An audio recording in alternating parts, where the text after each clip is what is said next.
Hello, mindful friends. Today we are going to be talking about finding peace and gratitude in times of injury, illness, and pain. And I myself am experiencing this right now, recovering from ACL reconstruction surgery, sitting here on my couch with ice on my knee. And there's no doubt that these times of pain and injury, any way that we feel limited in the body or our physical experience, that they're very challenging and they bring up a lot within us. A lot of our inner demons, insecurities, vulnerabilities, they really challenge our practice and our center and our balance. But this is part of what actually makes them a gift, because they show up as great teachers for us and bring in new insights and understanding of ourselves and what it is that we're needing to build within us to find balance no matter what we're going through. And in my own situation, this is very much brings up my need to do everything myself, to be in control. I pride myself on what I'm able to accomplish, what I'm able to do in both work and physically and play and out in the mountains. And I'm a homeowner, and so I run the house and take care of my gardens and cook for myself every day and maintain a very nice, clean space. And when you are injured or ill, these things that kind of hold you together as what defines you as being, valuable part of your own world or your own existence, those kind of fade away, right? For a moment, because you can't maintain the same level of accomplishment, progress, the doing that you could before. And it takes a toll on the ego, on how you define self, on how you relate to self. And it challenges you to dig deep and find, one, your own worth and value in different things, but then also such a deep gratitude of humbling yourself into what's really important, right? And I gotta say that, like I said, I take a lot of pride in what I can do, how I maintain the house, and it's very humbling to recognize when we can't do that. Where does our worth come from? And it's an attack on that sense of self, on that sense of pride, on what you're able to do. And those do's also create, at least for me, a little bit of a hierarchy in my mind of like, well, I must be better in some way because look at all of this that I'm able to accomplish in a day, of all these things that I'm keeping up on, that I'm doing really well. And it shows in the state of my house and the state of my work and the state of my own being, because I'm taking care of it. And there's a pride in that.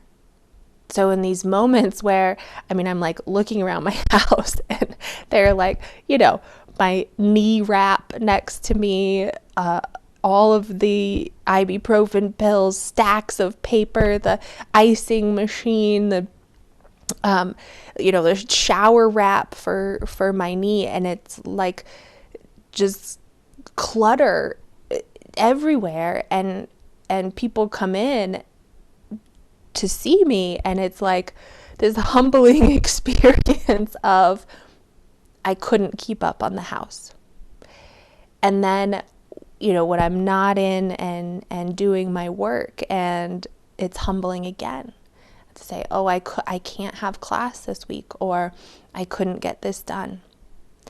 And it's been very humbling with my partner, who has been doing so much for me, of heating my food, carrying it over to me, doing all of my dishes, down to, in the first couple days, helping me shower.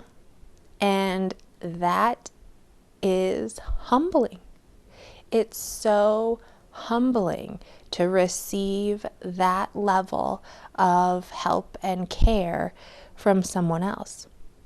And it's hard to admit, but I definitely took pride in being able to do all of this myself. The pride in I don't need help. Look at everything I can handle.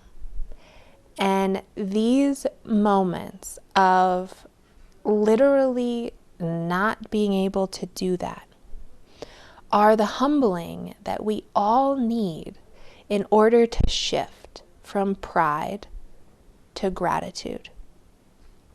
And that this shift, as I literally have to go through it daily, because if I want to stay in pride, I'm frustrated. I'm frustrated that I have to ask for help. I'm frustrated that I can't do things on my own, that I'm just sitting here and watching somebody serve me is like, I gotta say, one of the hardest things in my life. And it takes, for me, it took not being able to, like, I tried to make my own chaga drink yesterday and carry it, which, if you've ever been on crutches with being non-weight bearing on one leg from a knee, you can't carry a beverage.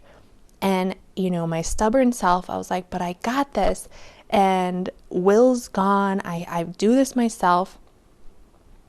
And of course, the first little move I make, I spill the drink on my gauze, my wrapping of my knee. And, the doctor was very adamant about keeping on this wrapping as long as you could to prevent infection. And here I am standing here because I wanted to make my own chaga drink with steamed milk seeping in to my bandage. So for me, obviously, it literally takes the inability to do things on my own for me to humble myself into letting go of control and asking for help, and then being grateful that it's there. So if I stay in that frustration and that idea that I need to be in control, that that's my pride, that that's where it comes from, I feel frustrated and angry to receive help, to not be able to do. But if I shift my mindset and I focus on gratitude, and I thank Will all the time, all day long, I'm just thanking people, humbly asking for help and thanking. If I stay in gratitude and recognizing all of the wonderful energy coming into my life because of this injury, all of the people that can shine love onto me, that can, care for me, and I just pour gratitude into it, that is what shifts me into a peaceful relationship with the experience. The frustration drops away because it's no longer the pride fighting, the ego and the pride fighting for their step up, fighting for them being what's most important. And it shifts into humility and gratitude. And when you're resting in humility and gratitude and admitting vulnerability, being in vulnerability, that's when you feel a little bit of peace in this. And I'm not saying, you do this all the time, because I still have those frustrated moments, a few times a day where you're just so frustrated at the limitation. But every time I notice, if I can shift to that gratitude, immediately peace comes back. And so this week, whether you're recovering from something big or you have a big illness or injury in your life, or it's the little things like when you get a headache, when you stub your toe, when you get a cold, look at it. Are you approaching it from ego and looking at limitations of what you can't do? Or are you looking at it with gratitude of the time it gives you to slow down, of the time it gives you to love and care for self, of the vulnerability and openness it gives you to receive from others and feel the contribution they make to your life? I hope you enjoy looking into the wonderfulness of those times of vulnerability and how they can bring gratitude into your life. And if you enjoy these little talks and would like to join a group session or individual coaching, you can find us at newleafmindfulness.com. And if you enjoyed the video, don't forget to share or like. I hope to see you all very soon.